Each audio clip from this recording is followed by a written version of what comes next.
Okay, so I would like to introduce Joan Ramirez. Joan has her own entrepreneurial training company, J.L. Reagan Enterprises. Her handbook, The Right Rules, is in the London Consortium of Libraries. Secret Desires was a runner-up for the best contemporary romance by Reader's Choice. Congratulations on that. Joan has completed 3 historical novels, which is in the process of sending out for reviews to agents, a middle grade inspired by a Holocaust survivor, a memoir composed from 75 years of her beloved World War II uncle's medic memoirs, and a historical suspense series that will include a love interest that stands the test of time for the heroine. That all sounds very exciting, Joan. So, I know that you, first of all, Secret Desires recently came out. Is that correct? Secret Desires. Okay, now you are muted. Secret Desires came out a few years ago. Okay. Yeah, when you get finished talking, you'll have to mute yourself so we don't get the echo. So Secret Desires is a romance novel. Is that correct? Is it the first in a series?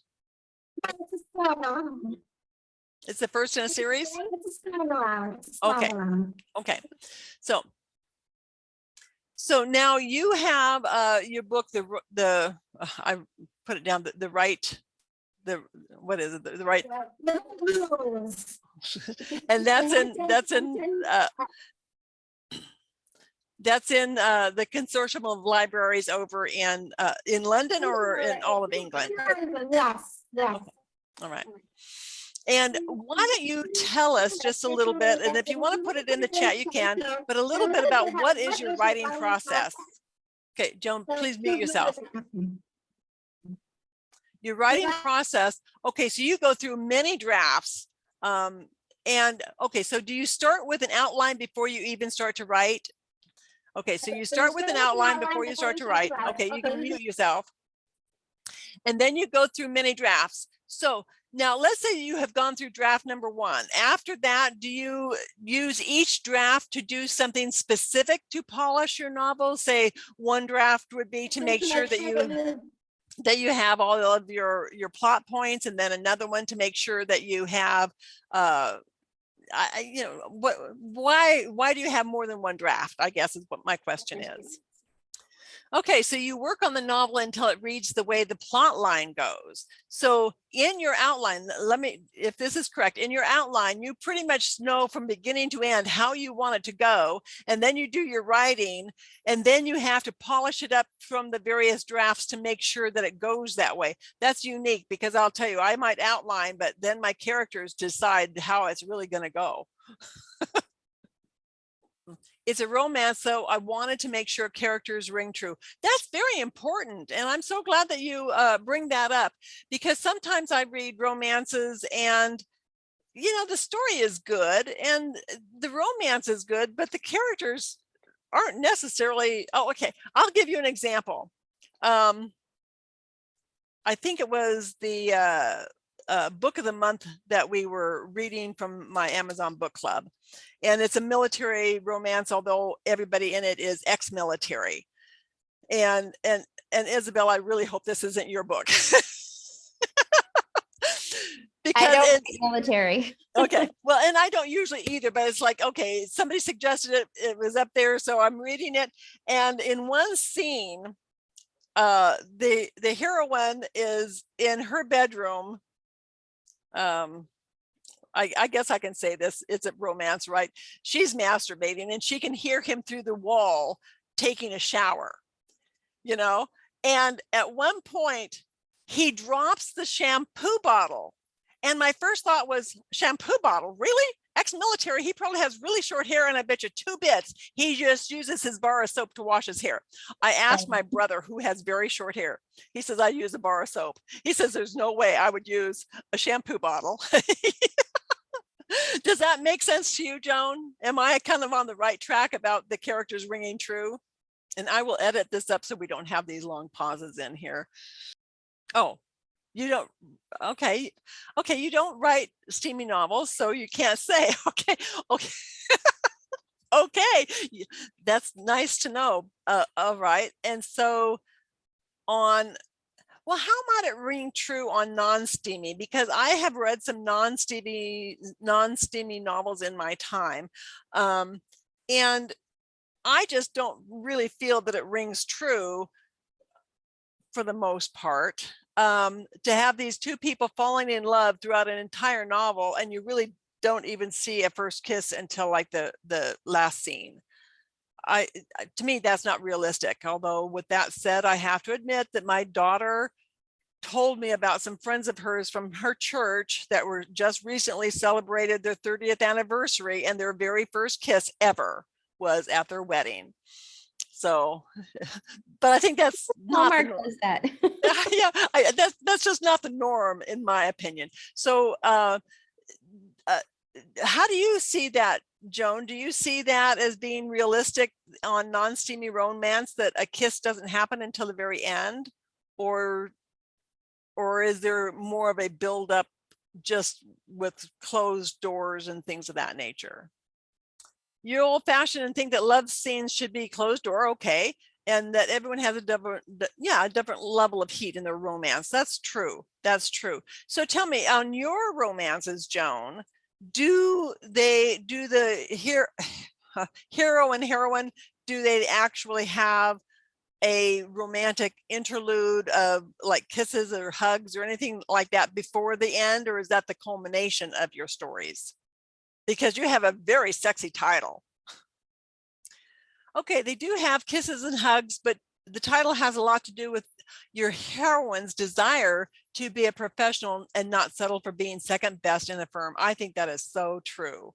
And also to find true love since her mom and dad are divorced. Oh, that sounds like a very interesting plot line there. So yes, I can see where and sometimes those secret desires could actually cause a lot of conflict in the plot, because trying to find true love, depending on the time period, trying to find true love and trying to be the best professional woman at the same time could have a lot of conflict in there. So what do you think is important to you? What characteristics or how would you describe your characters to make them ring true?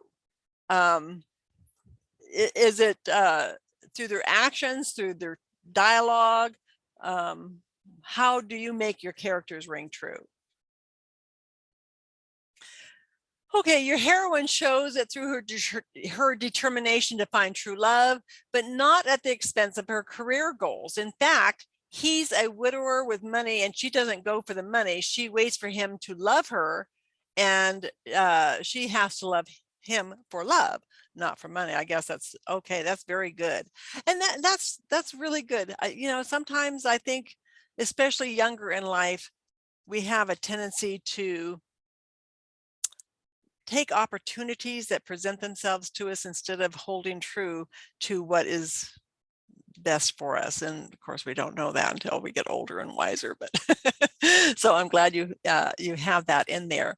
I'm really sorry that we're not able to hear your voice, Joan. But I would like you to share with us anything else that you would like to tell us about your writing process. Do you wake up first thing in the morning and write? Do you write for hours at a time and then take a break? How do you do that? Because I know it changes for all of us. In fact, how do you even come up with the themes and the premise of your stories? Yeah. The writing process. This book is based on a friend who told me of her misfortune in not getting the guy, and I made it a happy ending. My goal is to start a second chances group to encourage divorced and widowed ladies to take a second chance on love. Boy, I'm going to be the first one in there. I'm widowed. After 45 years, I'm widowed. I've been widowed for about 4.5 years, and I'll tell you, I got brave last year and got onto a online dating site. Oh my gosh, so it was an experience, not only being on the dating site but actually having a few dates, and it was, oh my gosh, not for me. So anyway, I actually had a guy take me out to dinner and hand me the bill and ask me to read it to him. I didn't know if he was trying to impress me or if he was trying to get me to pay half of it. I think that would be a wonderful group to get started, Joan, because I definitely think that there should be a lot of second. You have to share the funniest dating story you've ever seen. Okay, can you share that with us now? This is about, I have to find the link. It is the funniest story. I ended up crying, and the woman actually married the man. Spoiler alert. But I was crying reading this story. Like, hilarious. Even my husband couldn't breathe. He's like, you have to stop for now. I have to breathe. It was just very funny. Okay, well, yeah, definitely. Cruciferous vegetables is all I'm going to say for now. Okay. Okay. So your book shows how Edward and Margot got together after many trials and tribulations. Okay. Well, that's good. That's good. All right. Anything else you would like to share with us, Joan? Oh, like, why don't you share with us your website URL, and I will read that out and make sure that it gets posted. www.joansbookshelf.com, JOANSBOOKSHELF.com. A variety of books I've published and some news on my book of my heart, historical suspense. I love historical suspense. I love writing historical. So what do you write, Isabel? I write high heat contemporary. Okay. Okay, I'm going to have to check you out. I have two contemporaries. It's a duet, and it was, I dreamed it, and that's how it came about. But I love writing historical. So, and we will take a look at your bookshelf, Joan, and see what all you have there. And I will definitely get your website posted. How many books does Joan have out? Joan, how many books do you have? 5. Nice. Yeah. Yay.